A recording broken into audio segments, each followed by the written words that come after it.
Բարի երեկո։ Այսօր կառավարության նիստում մի թիվս այլ հարցերի անդրադարձ եղել նաև մի կարևոր ծրագրի, որի մասին արդեն տևական ժամանակ խոսվում է։ Խոսքը համայնքների խոշորացման եւ միջհամայնքային միավորումների ձևավորման մասին է։ Կարելի ասել արդեն մեկնարկել է առայժմ պիլոտային ծրագրի տեսքով։ Սա երկրի արծի ծրագիրն է, ես այսօր զրուցելու եմ տարածքային կառավարման եւ արտակարգ իրավիճակների նախարարի առաջին տեղակալ Վաչե Տերտերյանի հետ։ Բարի երեկո։ Բարի Տերտերյան։ Երևի թե սկսենք նախ մաքուր տեղեկատվությունից, ինչ է խոսվել այսօր կառավարությունում, ինչ անդրադարձ է եղել, ինչ է ուզում անել կառավարությունը։ Մաքուր տեղեկատվությունը փոխանցենք, այնուհետև փորձենք հասկանալ, որոնք են դրանց օբյեկտիվ անհրաժեշտությունը, ինչ հնարավոր արդյունքներ եւ հետևանքներ կարող է ունենալ։ Ինչ է ուզում անել կառավարությունը, խոսքս այս պիլոտային ծրագրի մասին է։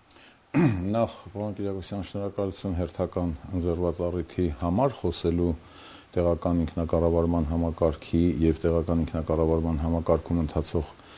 process-ների, այս դեպքում կոնկրետ ծրագրի մասին։ Խոսքը դուք ճիշտ նկատեցիք, համայնքների խոշորացման փորձնական 3 ծրագրերի մասին է։ Սա հերթական քայլն է, որովհետեւ մենք ծրագիրը սկսել ենք մշակումներից, ուսումնասիրություններից, քննարկումներ են եղել բազում։ Հիմա այսօրվա նիստում կառավարությունը այս 3 փորձնական ծրագրերի համար ընդունեց որոշում եւ նշանակեց տեղական հանրաքվեներ մայիսի 17-ին, մասնավորապես Թումանյանում, Թումանյան, Մարց, Քարինջ, Լորուտ, Շամուտ, Աթան, Ահնիձոր համայնքներում, Տաթևում, Տաթև, Հալիձոր, Հարժի, Շինուհայր, Սվարանց, Խոտ, Տանձատապ, Քաշունի համայնքներում եւ Դիլիջանում, Դիլիջան, Հաղարծին, Թեղուտ, Գոշ, Աղավնավան, Խաչարձան, Հովք համայնքներով։ Սա մեր երկրի հիմնական օրենքի սահմանադրության պահանջն է, եւ որը ուղղակի նշանակում է հետեւյալը, որ ազգային ժողովը վարչատարածքային որևէ փոփոխություն, իսկ համայնքների խոշորացումը ենթադրում է վարչատարածքային բաժանման մեջ փոփոխություն, համայնքների միավորում անելուց առաջ պիտի պատշաճ տիրապետի համայնքների կարծիքին այդ հարցի շուրջ, ինչը պիտի արտահայտվի տեղական հանրաքվեներ կազմակերպելով։ Կառավարությունը այսօր արեց այդ քայլը, նշանակեց հանրաքվե, ինչը նշանակում է, որ մենք մայիսի 17-ին այսին թվարկված համայնքներում կանցկացնենք տեղական հանրաքվե, հանրաքվեին օրենքի պահանջով կդրվի մեկ հարց, ինչը բառացիորեն կհնչի մոտորապես այսպես, համաձայն է կարծոք, որ այս համայնքները միավորվեն համապատասխան կենտրոնով եւ նրանց մեջ մտնող այս բնակավայրերով։ Արդյունքները կամփոփվեն եւ այս արդյունքները կդառնան հիմք հետագայում վարչատարածքային բաժանման մյուս կարևոր քայլը անելու կամ խոշորացման ծրագրի մյուս կարևոր քայլը անելու վարչատարածքային օրենքում փոփոխություններ նախաձեռնելու եւ ազգային ժողով ներկայացնելու համար։ Մենք հիմա այս գործընթացի Հիմա այս պիլոտային ծրագիրը ստեղծում է 3 փնջեր գյուղերի։ Կառավարության արածը այս պահին սա է։ Այս պահին կառավարությունը ընդամենը հանրաքվեն է անում, մյուս քայլերը կանենք հանրաքվեի արդյունքներից հետո, արդյունքները ամփոփելուց հետո։ Եթե ամեն ինչ գնա այնպես ինչպես որ ցանկալի է կամ կանխատեսում ենք, ապա կստեղծվեն 3 համայնքներ, փունջ ասածը դա պայմանական տերմին է, որ մենք օգտագործում ենք, կստեղծվեն 3 խոշոր համայնքներ, որոնց մեջ կմտնեն իմ թվարկած այսօրվա համայնքները բնակավայրի կարգավիճակով, այսինքն համայնքը կլինի վիրտուալ մեծ համայնք, որևէ համայնքային կենտրոնում, ու կոնկրետ դեպքում նախատեսում ենք Դիլիջանի պարագայում Դիլիջանը, Տաթևի պարագայում Շինուհայրը եւ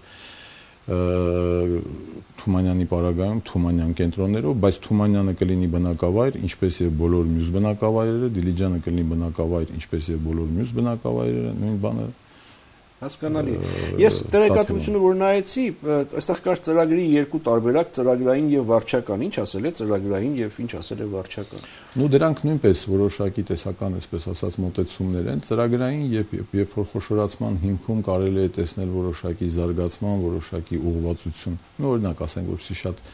երկար չխոսենք, Դիլիջանը, ինչ է Դիլիջանը, այսօր ունի հստակ ուղղորդված ծրագրային զարգացում, որպես կրթական, բիզնես, մշակութային կենտրոն եւ գիտելիքահեն որոշակի տեխնոլոգիաների ժամանակակից կենտրոն, սա ծրագրային պայմանականորեն ասած գաղափար է։ Նույն Տաթևի պարագայում մենք ունենք հստակ ձևավորվող տուրիստական կենտրոն իր շատ լավ մեծ խոշոր ծրագրով, Տաթևերով կամ Տաթևի ճոպանուղով, ինչը նույնպես բիզնես ուղղորդվածություն ունի։ Վարչական խոշորացում ասվածի տակ մենք ավելի շատ հասկանում ենք այն դեպքերը, երբ որ ուղղակի փոքր համայնքներ, իսկ մենք այդպիսի շատ համայնքներ ունենք, միավորվում են վարչական էֆեկտիվ կառավարումը որպես ավելի հիմնարար սկզբունք ունենալու համար։ Սրանք մեր հայեցակարգում նկարագրված մոտեցումներ են։ Իդեպ ես առիթ ուզում եմ օգտագործել, որ եւ հայեցակարգը եւ շատ ու շատ փաստաթղթեր մեր կայքում արդեն մի քանի տարիներ անընդհատ թարմացվող դրված են, դրանք բաց են քննարկման համար եւ առիթ ուզում եմ օգտագործել մեր հետ աշխատող գործընկերներին, հետաքրքրված մասնագետներին, ովքեր ամենատարբեր առիթներով հանրային կամ հրապարակային ելույթներ են ունենում, մեզ հետ լինել, իրենց առաջարկությունները ներկայացնել, մենք պատրաստ ենք քննարկման, սա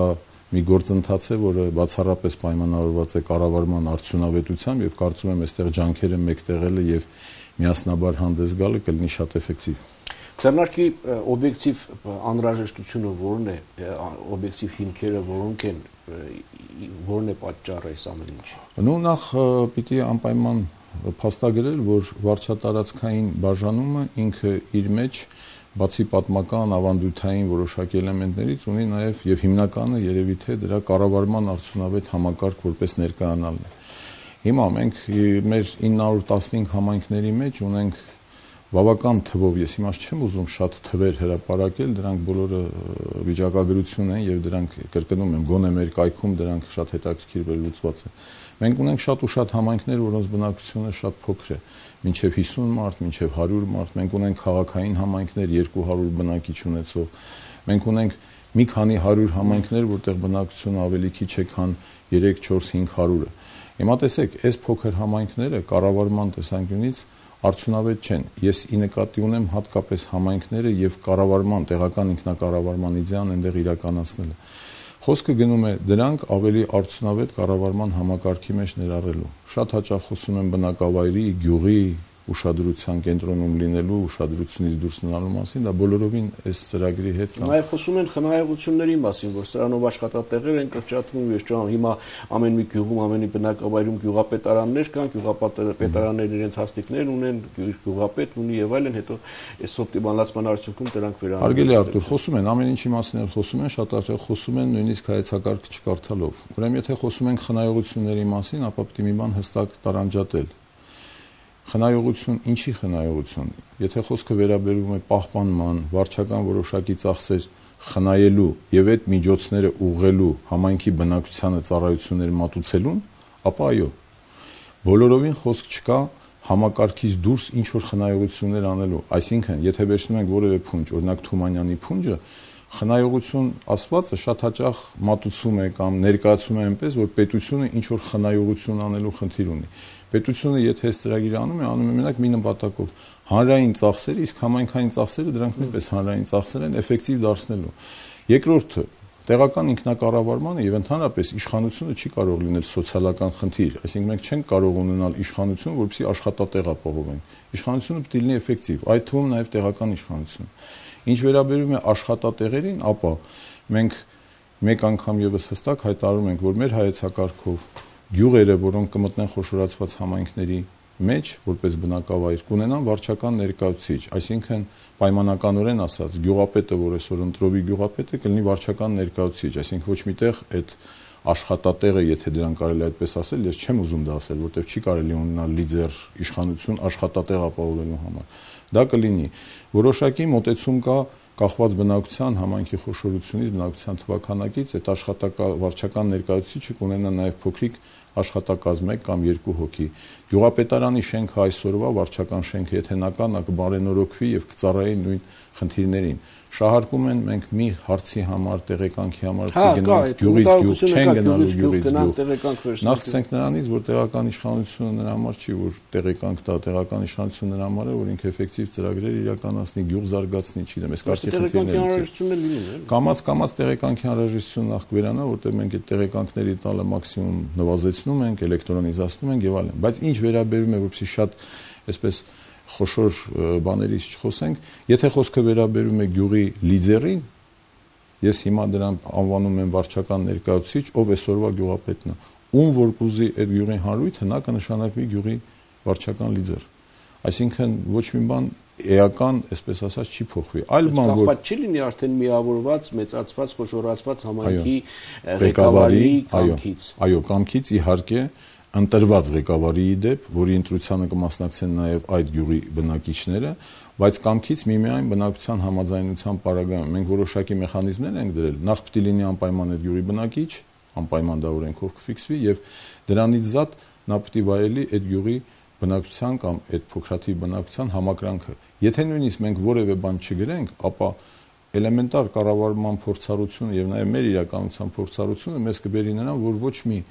այսպես ասենք, ավելի մեծ մասշտաբով համայնքի ղեկավար որևէ գյուղում չի նշանակի այդ գյուղի բնակիչ վարչական իր ներկայացուցիչ, որը ընդունված չի այդ համայնքի կողմից։ Այսինքն ինքը իր համար գլխացավանք պիտի ստեղծի։ Հասկանալի է։ Պարոն Տերտերյան, կառավարությունը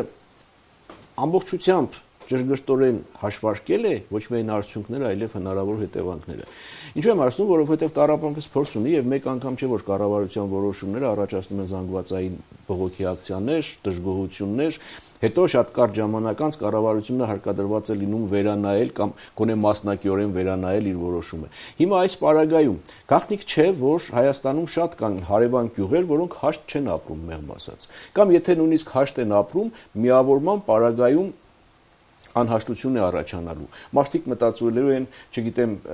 իր երեխային ոչ թե սեփական գյուղի դպրոցում, այլ մյուս գյուղի դպրոցում ուղարկելու մասին։ Հազար ու մի խնդիրներ են առաջանալու եւ դժգոհություն,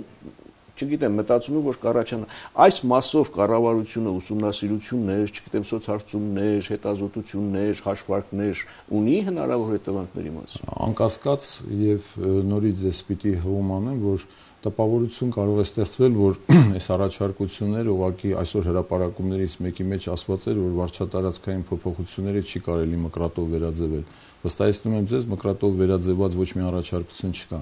Հատկապես 3 պիլոտային ծրագրեր ինչու են ընտրված դրանք։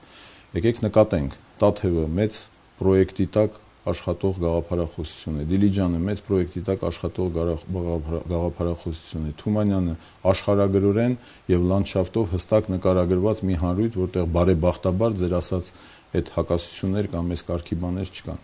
Մեր հայեցակարգում մենք ռիսկերի մի ամբողջ բաժին ունենք նկարագրված։ Ռիսկերը, այո, դրանք համակեցության, որոշակի մշակութային, ենթակառուցվածքային, հեռավորության, չգիտեմ, ավանդույթների, ամեն ինչ նկարագրված է։ Եվ այդ ռիսկերը մենք իհարկե հաշվի ենք առել։ Եթե նկատում եք, մենք չենք անում 33 պիլոտային պրոյեկտ հիմա, մենք անում ենք 3 պիլոտային պրոյեկտ, հնարավորինս տեսանելի, հնարավորինս մեծ պերսպեկտիվա ունեցող, հեռանկար ունեցող եւ մեր կարծիքով ավելի այսպես լավ արդյունքի բերող։ Մենք իդեպ հանդիպել ենք եւ համայնքի ղեկավարների հետ, եւ բնակության հետ։ Իհարկե, եւ որոշակի անորոշություն կա, եւ որոշակի զգուշավորություն կա։ Ցավոք սրտի բնակիչներից շատ-շատերի մոտ դեռ պատկերացումները հստակեցված չեն, բայց մենք դեռ ունենք որոշակի ժամանակ, 1-2 ամիս եւ ինտենսիվ պիտի փորձենք մարդկանց ներկայացնել այս ծրագրի ամբողջ դրական կողմերը եւ փորձենք նաեւ ներկայացնել ռիսկերը, որոնք լսել նաև ռիսկերը, որովհետև այդ մարդկանց մենք այդ ռիսկերը կաբինետում չենք տեսել կամ արձանագրել։ Մենք այս ծրագրով աշխատում ենք համայնքների հետ, գյուղերի հետ, մենք բազմաթիվ հանդիպում թվարկածս բոլոր համայնքների մարդկանց հետ խոսել ենք։ Բոլոր զգուշավորությունները, ռիսկերը, այսօր մեր գյուղապետերից մեկ էլի հրապարակային ելույթի մեջ ասել էր տեղեկանքի մասին։ Առնվազն ես իրեն 3-4 անգամ ասել եմ այս մասին, որ տեղեկանքի խնդիրը, գոնե տեղեկանքի խնդիրը հատկապես չի լինելու։ Իհարկե զգուշավորություն կա նաև օբյեկտիվ որոշակի խնդիրներ, որ մարդիկ իրենց հանրույթում թեկուզ փոքր ուզում են ունենալ իրենց ընտրված իշխանությունը։ Մենք դա պետք է փորձենք չեզոքացնել այլ բանով, այսինքն դրա փոխարեն իրենք կունենան ավելի մեծ միավորում, ավելի մեծ համայնքում իրենց ներկայացուցիչները ավագանիում եւ իրենք շանս կունենան հասու լինել ավելի մեծ ռեսուրսի կառավարման առումով, այսինքն իրենք կունենան ոչ թե փոքր համայնք, փոքր բյուջե եւ ընտրված գյուղապետ, որը իհարկե էմոցիոնալ առումով կարող է եւ որոշակի բաներ առաջացնում ընտրված գյուղապետ, բայց ինչ եք կարծում, էլեմենտար բան կա, ավելի լավ ունենալ ներկայացուցիչ ավելի մեծ տեղում, ավելի գործունյա, ավելի հասանելի ինչ-որ ռեսուրսների, ինչ-որ որոշումների, կարևոր կառավարման որոշումների, քան թե փոքր համայնքում, որտեղ ռեսուրսի, հնարավորության, մրցակցության բացակայության պայմաններում տեղական ինքնակառավարման խնդիրները, եթե չասենք զրոյանում են, ապա ակնհայտ ձգտում են զրոյի։ Հիմա այս երասացի ընկալումը այնպես ինչպես դուք ասում եք, կա այս պիլոտային ծրագրում ներառված գյուղերում, համայնքներում։ Վստահ չեմ, որ բավարար ծավալով կամ անհրաժեշտ ծավալով կա, բայց կրկնում եմ, որ մենք ինտենսիվ պետք է շփվենք մարդկանց հետ, կփորձենք իրենց մեկ անգամ եւս ներկայացնել, համենայն դեպս մեր փորձը ցույց է տալիս, որ հանգիստ համաչափ այսպես զրույցների ժամանակ նաև բնակիչների հետ շատ ու շատ հարցերի մեկնաբանությունները նրանց կողմից ընդունվում են։ Այդպես չի, որ մենք իրար հետ դիալոգ չունենք։ Ունենք։ Ինչ վերաբերում է դպրոցներին, ապա դպրոցների խնդիր համենայն դեպս այս ծրագրերի շրջանակներում մենք չունենք, այլ բան, որ մենք այս ծրագրի շրջանակներում նախատեսել ենք նաև ներդրումային փաթեթներ, իսկ ներդրումային փաթեթները արդեն արվելու են այս փնջային համայնքների տարաբաշխման կամ տեղաբաշխման արդյունավետությունից ելնելով, այսինքն մենք այս համայնքների համար անելու ենք մանկապարտեզներ, խմելու ջրագծեր, իդեպ այս ծրագրերը, որ ես հիմա ասում եմ, այս թվարկում եմ, բոլոր այս փնջերի համար նկարագրված են, այս ծրագրերը ոչ մեկը չենք հորինել մենք, սա համայնքի բնակության, իդեմս իրենց գյուղապետի ավականու առաջարկություններն են, մի քանի անգամ իրենց հետ քննարկված, այս գյուղում ջրագիծ, այն գյուղում ճանապարհ, այն գյուղում մանկապարտեզ, որը մենք պետք է փորձենք։ Կարծես նախազգացիք իմ հաջորդ հարցը, որ խնդիրը միայն դպրոցը չի։ Կա դպրոց, կա ակումբ, կա գյուղապետարանի շենք, կա ջրագծեր, կա հազար ու մի խնդիրներ, որ այդ գյուղերում առկա են եւ մարդիկ եթե միավորմանը գնան, պիտի տեսնեն, որ այդ հարցերը լուծված են։ Այսինքն ամբողջությամբ ենթակառուցվածքների մասով, չգիտեմ ինչով պիտի պատրաստվեն։ Մեծ աշխատանքներ նախատեսել ենք, ծրագրել ենք, որ իրականացնենք, բայց խոշորացման ամբողջ տրամաբանությունը խոշոր համայնքի կայանում է նաև հետևյալում, որ ծրագիրը իրականացնելուց հետո այդ ծրագիրը պետք է պահպանվի, ինքը պետք է ունենա շարունակականություն, ինքը պետք է աշխատի, համայնքը պետք է ունենա ռեսուրս այդ ծրագիրը, ասենք ենթակառուցվածք պահպանելու։ Ցավոք սրտի եւ դուք եւ մաս մեդիայի այլ ներկայացուցիչներ շատ հաճախ ցույց են տալիս դեպքեր, երբ որ ծրագիրը իրականացվում է, բայց շարունակականություն չի ունենում, որտեղ համայնքը բավարար ռեսուրս չի կարողանում կոնսոլիդացնել։ Դե այդ հարցով էլի դժվարությունների է կա հանգելու, որովհետեւ եթե այսօր ասենք այդ մի 7 գյուղերի բնակավայրերի ռեսուրսները չեն բավականացնում, յուրաքանչյուրին իրեն հատկացվածը, հիմա որտեղից պիտի ենթադրենք, որ եթե սրանք միավորվում են նույն գումարի սահմաններում դա պիտի բավարարի։ Որ ուրիշ բան չէ, համենայն դեպս այդ կոնսոլիդացիայի հավաքման էֆեկտը ինքը անպայման կաշխատի։ Բացի դրանից այդ հավաքման պարագայում ինքը կառավարման համակարգն է փոխվում։ Ես ձեզ ասացի, որ վարչական ծախսերը կրճատվում են պահպանման ծախսերի նկատմամբ եւ դրա հաշվին դրանք կարող են ուղղվել ծառայությունների։ Գիտեք ինչ, բավականին գումար է։ Համենայն դեպս վարչական ծախսերը խոշորացված համայնքներում 80%-ից իջնում են մինչև 40-50%-ի, այսինքն այդքանով կրճատվում են։ Հիմա մեծ գումար է, թե մեծ գումար չի, ցավոք սրտի այն գումարը չի, որ պիտի բավարարեր, ենթադրենք ինչ որ ֆանտաստիկ ու արագ արդյունքներ ստանալու համար, բայց սա գումար է, որը էֆեկտիվ կառավարելու պարագայում կարելի է նաև որոշակի էֆեկտներ արձանագրել։ Ես մի քիչ մտավախություն ունեմ, որովհետև տեսնում եմ, ասենք նույնիսկ ոչ փոքր, բավական մեծ համայնքներում, քաղաքներում տեղական այդ բյուջեները, միջոցները բնավ չեն բավարարում, ասենք ընդամենը ասֆալտապատմանելու մնացած ծրագրերը։ Փոքր համայնքներում վիճակը ավելի վատ է։ Հիմա մենք որպես նախարարություն ավելի ընդգրկուն ենք, այս միավորումից հետո մենք արդեն ավելի մեծ ռեսուրս ունենք եւ մարդկային եւ նաեւ կառուցվածքային։ Տեսեք, օրինակ ամենահետաքրքիր բանը արտակարգ իրավիճակների մասով մենք անցած տարի մի շատ հետաքրքիր հայեցակարգ ընդունեցինք, որտեղ մենք ենթադրում ենք ապակենտրոնացնել փրկարարական ուժերը, ծառայությունները եւ այլն։ Բայց ապակենտրոնացնելու համար հիմա մեր սահմանամերձ բոլոր գյուղերում դրա կարիք կա։ Ինչ որ բաներ նախարարությունը արդեն արել են, բայց եթե մենք կարողանանք ավելի խոշոր կառավարման միավորներ անել, ապա այդ ոլորտում մենք կարողանանք շատ ավելի էֆեկտիվ առաջ գնալ։ Մենք ունենք շատ սողանքային գոտիներ, մենք ունենք աղետներով վտանգված գոտիներ։ Այսինքն սրանք ծրագրեր են, որոնք ենթադրում են կառավարման որոշակի մասշտաբ։ Այս մասշտաբի մեջ այս ծրագրերը շատ ավելի էֆեկտիվ կլինի անել, քան թե փոքր հատվածաբար կտրտված։ Ես ելի եմ կրկնում, անպայման մի բան պետք է իրարից տարբերվի։ Շատ հաճախ այդ երկու բանը իրար հետ շփոթություն է առաջացնում։ Խոսքը բնակավայրերի իրարից հեռու լինելու էֆեկտիվության մասին չի, խոսքը կառավարման էֆեկտիվության մասին է։ Այդ բնակավայրերը ոնց կան, իրենց տեղում լինելու են, մենք մտածում ենք, որ լավ կառավարման արդյունքում նույնիսկ իրենք շանս կունենան իրենց առավելությունները հարաբերական օգտագործել, որտեղ հեռու բնակավայր քիչ բնակիչ դա միայն վատ բան չի։ Դա նաև որոշակի հարաբերական առավելություն է, ազատ ռեսուրս, ազատ հող, ազատ խոթարկ, ինչ որ ծրագրերի ճիշտ կառավարման, ճիշտ մենեջմենտի արդյունքում կարող է պատահի, որ սա խթանի նաև այնտեղ տնտեսական զարգացումներին, բացի այն, ինչ որ մենք պետական մակարդակով փորձենք անել։ Հիմա տեղական մասշտաբի հանրաքվե է անցկացվելու։ Մենք ունենք դրա փորձը, թե առաջի անգամ։ Առաջի անգամ ենք անցկացնելու տեղական հանրաքվեներ։ Այդ փորձը չունենք, իդեպ առիթը պիտի օգտագործեմ, ասեմ, որ անցած նստաշրջանում ազգային ժողովը կառավարության ներկայացմամբ բավականին արագ ռեժիմով ընդունեց որոշակի փոփոխություններ տեղական հանրաքվեի մասին օրենքում եւ ընտրական օրենսգրքում հատկապես, դա բացառապես պայմանավորված էր տեխնիկական կազմակերպչական խնդիրներով, որովհետեւ ընտրական օրենսգրքի փոփոխությունների արդյունքում որոշակի անհամապատասխանություններ առաջացել տեղական հանրաքվեի եւ այդ օրենքի մեջ եւ մենք սա արեցինք, որպեսզի հանրաքվեն կարողանանք անցկացնել։ Հիմա մենք կարող ենք անցկացնել, գոնե իրավական օրենսդրական խնդիր չունենք։ Ուղղակի պիտի լավ նախապատրաստվենք եւ կարծում եմ, որ մեր բնակչությունը ականջալուր կլինի եւ այսպես դիալոգ կստացվի, երկխոսություն, մենք կարողանանք նրանց փաստարկված հիմնավորումներ ներկայացնել եւ որ ամենակարևորը ես կրկին այս առիթ ուզում եմ օգտագործել, որ պիտի աշխատել մի ուղղությամբ, այսինքն սա ռեֆորմ է, որը պիտի արվի անպայման եւ ես բոլոր ուժերին, մարդկանց, փորձագետներին, հասարակական կազմակերպություններին, հետաքրքրված փորձագետներին ուղղակի կոչ եմ անում համախմբվել, բոլոր կարծիքները լսել են, բոլոր կարգի քննադատությունները ընդունել են, եթե դրանք իրենց մեջ ռացիոնալ հատիկ ու առաջարկություն են պարունակում։ Ռիսկեր ինչքան ասեք մենք նկարագրել ենք, բայց միգուցե ինչ որ բան բաց ենք թողել, միգուցե ինչ որ բան